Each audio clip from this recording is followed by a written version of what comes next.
Bismillahirrahmanirrahim. Assalamualaikum warahmatullahi wabarakatuh.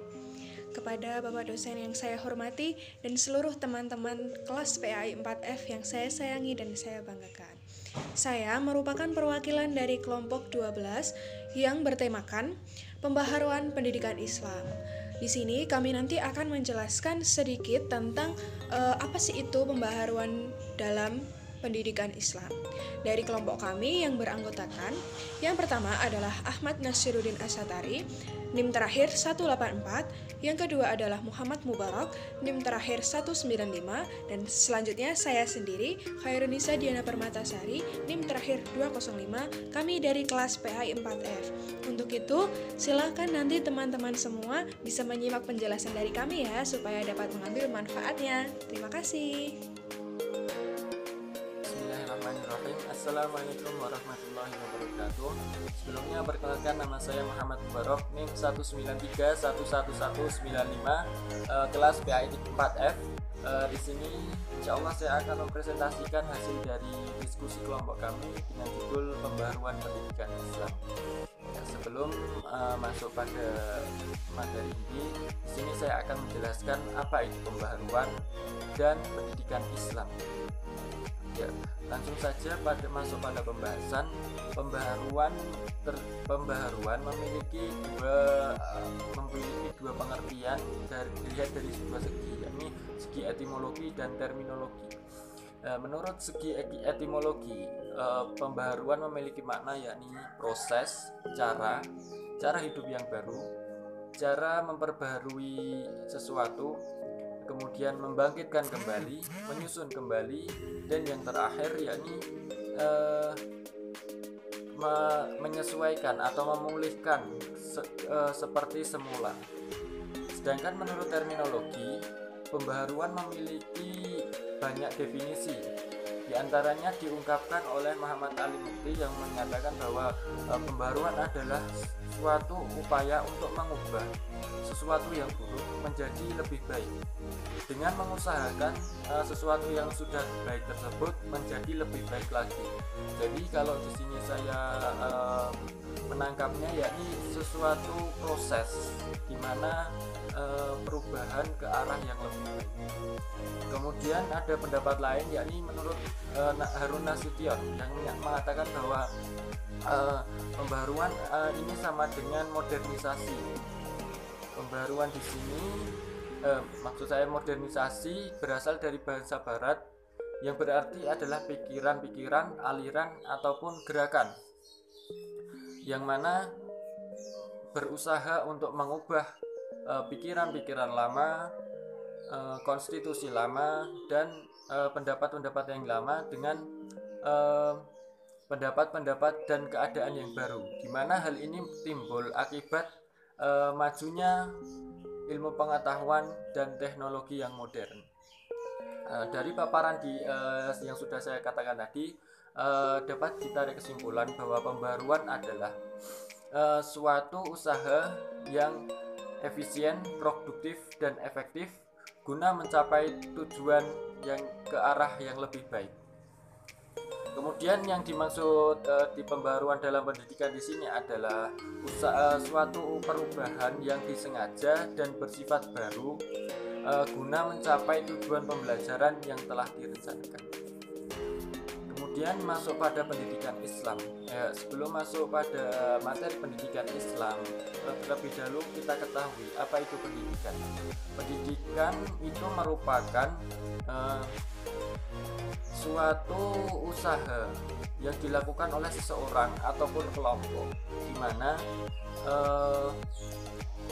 dilakukan terhadap individu, yang dimaksudkan agar individu tersebut menjadi seseorang yang bermoral, bermartabat, dan berilmu, sehingga dengan melalui ilmu, moral, dan martabat tersebut manusia dapat mencapai kehidupan, di mana kehidupan tersebut seimbang antara dunia dan akhirat. Kemudian definisi pendidikan Islam. Pendidikan Islam adalah suatu upaya untuk mempersiapkan peserta didik dari segi jasmani dan rohani Hal ini dimaksudkan agar peserta didik tersebut memahami dan menghayati tujuan dan hakikat mengapa ia diciptakan, dan juga agar peserta didik tersebut menjadi orang yang berguna baik dalam diri sendiri dan kepada masyarakat luas ataupun umat. Sekian presentasi yang dapat saya sampaikan. Materi yang selanjutnya akan disampaikan oleh teman saya.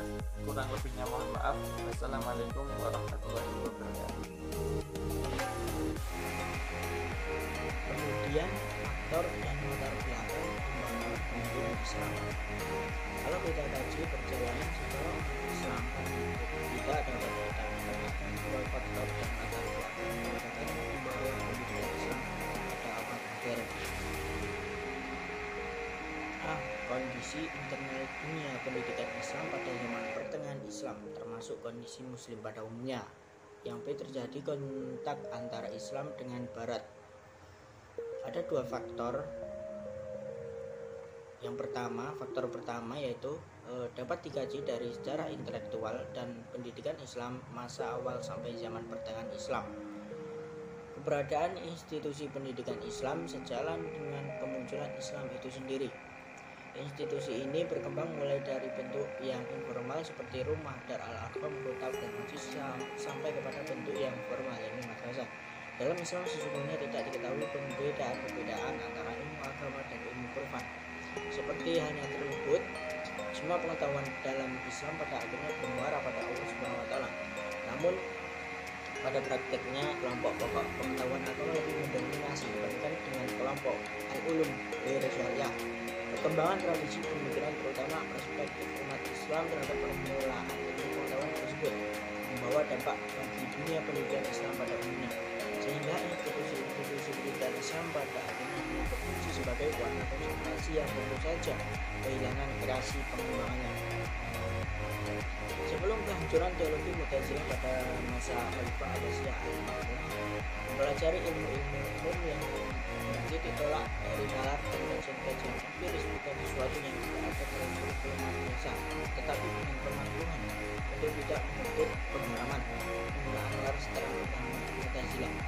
Ilmu-ilmu umum yang sangat dicurigai itu dihapuskan dari kurikulum madrasah mereka yang cenderung dan masih berminat kepada ilmu-ilmu umum itu terpaksa mempelajari secara sendiri-sendiri atau bahkan di bawah tanah karena mereka dipandang sebagai ilmu-ilmu subversif yang dapat dan akan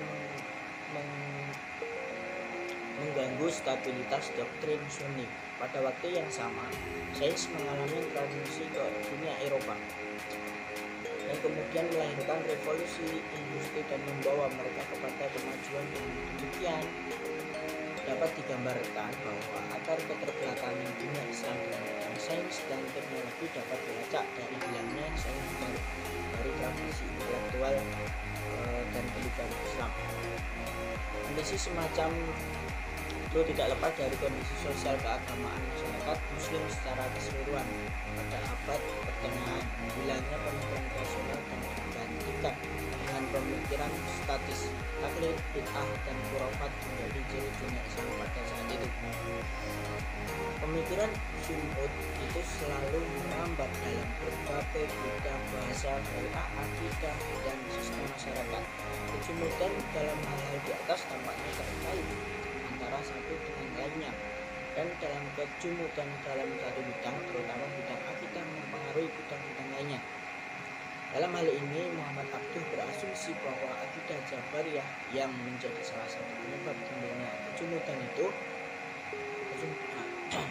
ajarannya yang cenderung pada sikap pasif, kepercayaan terhadap kasih sayang Tuhan, dan permintaan manusia melanggar perintah Tuhan. Konsekuensinya moral umat Islam semakin jauh menyimpang dari tuntunan agama. Faktor yang kedua yaitu seperti telah disebutkan merupakan titik kulminasi dari gejolak intelektual yang selama ini terpendam pada zaman pertengahan.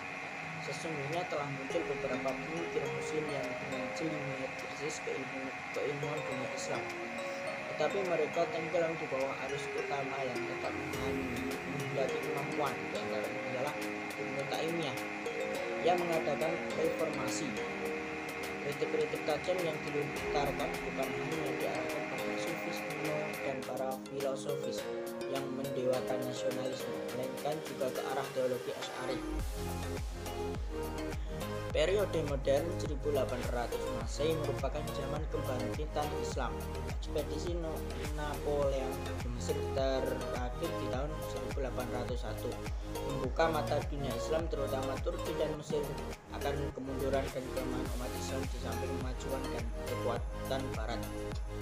Raja dan pemuka-pemuka Islam mulai berpikir dan mencari jalan untuk membalikan keseimbangan kekuatan yang telah guncang sejak abad pertengahan. Para pembaharu ini pada umumnya sepakat bahwa pendidikan menjadi salah satu jalan, bahkan mungkin satu-satunya jalan yang sangat esensial bagi program pembaruan.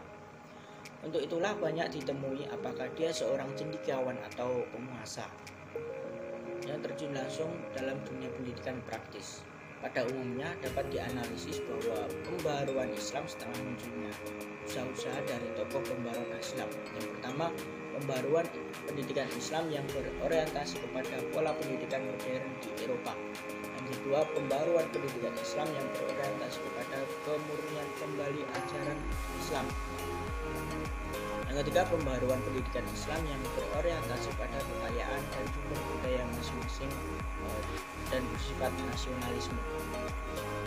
Golongan pertama berpendapat bahwa sumber kekuatan dan kesejahteraan hidup yang dialami Barat itu adalah hasil dari perkembangan ilmu pengetahuan dan teknologi modern yang pernah mereka capai. Ilmu pengetahuan dan kebudayaan Barat pernah berkembang di dunia Islam.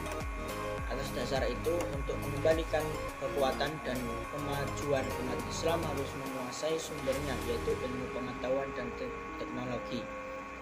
Dan jalan untuk memperoleh itu semua adalah melalui proses pendidikan dengan meniru pola pendidikan yang dikembangkan di dunia Barat, yaitu dengan mendirikan sekolah-sekolah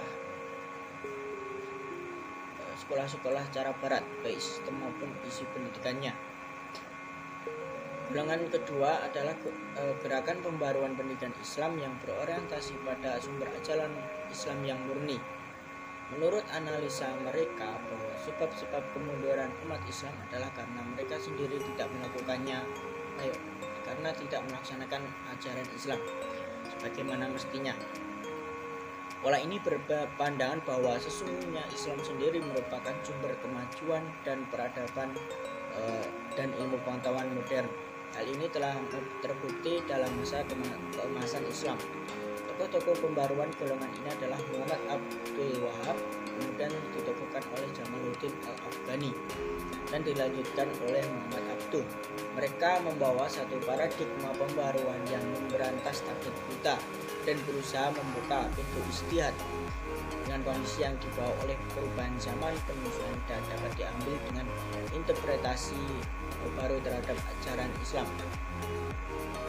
Golongan ketiga membawa pembaruan pendidikan yang berorientasi pada nasionalisme bersama dengan berkembangnya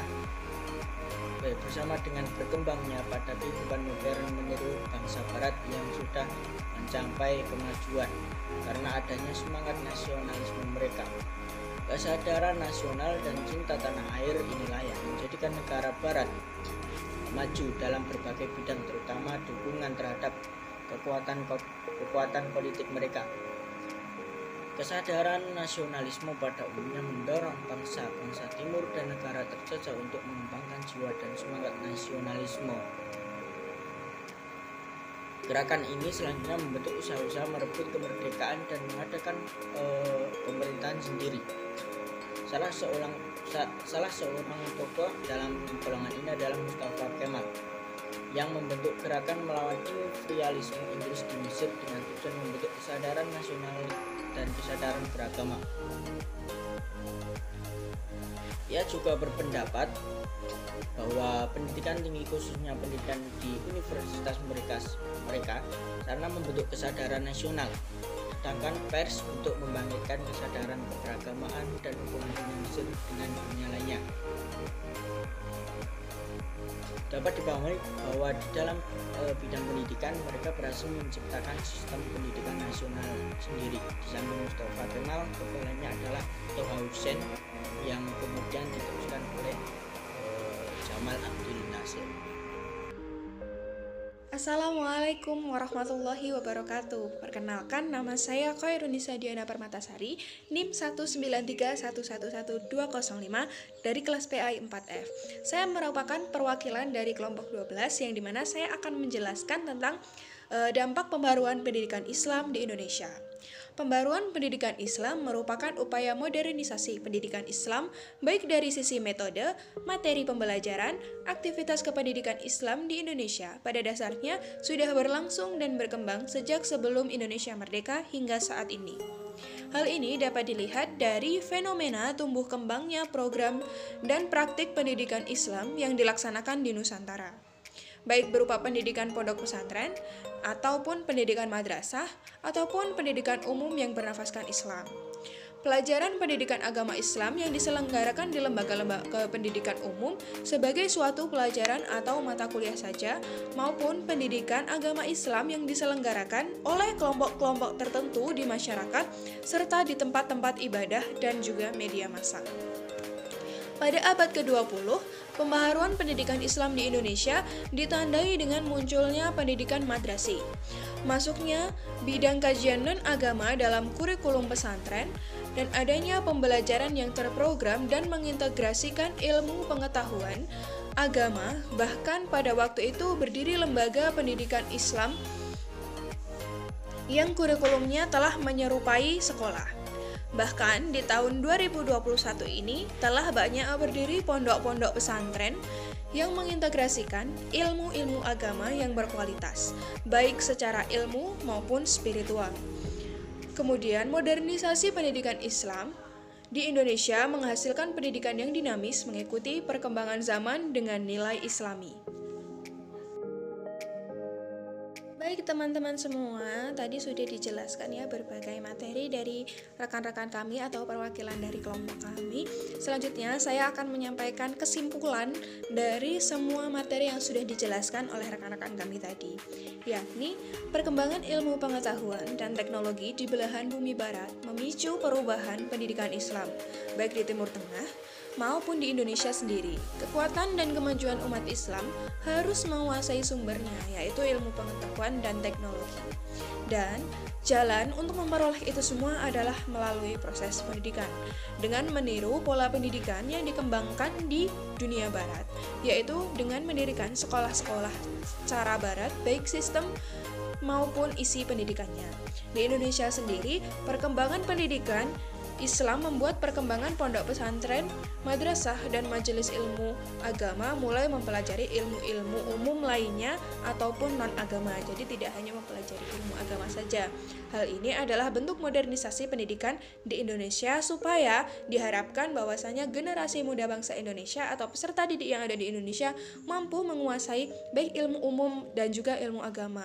Ilmu umum berfungsi untuk duniawi atau untuk meneruskan generasi bangsa, dan ilmu agama diperuntukkan untuk membentuk karakter serta moral dan juga spiritual dari peserta didik. Kemudian terima kasih kalian semua atau teman-teman semua sudah menyimak video dari kami. Semoga bermanfaat. Wassalamualaikum warahmatullahi wabarakatuh.